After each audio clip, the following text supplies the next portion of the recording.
2018-ci illarda Vest avtoyında görüşüb edəm sizlərə dostlar.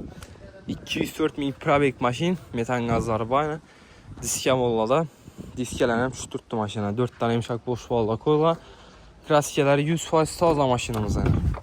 İşlərinə politdə döşəl, yəni maşınımızda laminəsində işlərəm qılınır. Yəni avtomatik korupke, podogrif sidiniya, rullarında kruz kontrol, multimedya, həmmə ərsəsi var. Dostlar, salon qısımları, arkalarından mənə podogrif sidiniləri, həmmə ərsəsi işlə tutdu.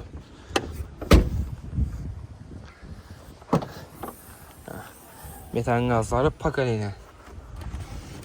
Bellərindən mənə nəsə qoy getə verəsən. Zor maşin, rasxot yox. Krasikeləri 100% saza, gəlib ədək kurbalar verəsən. 4 tane balon paket qoyulan ilə diskə bollada. 110 milyon son baxası, naqd pul bosu üstündə 1-2 son gəşdirib.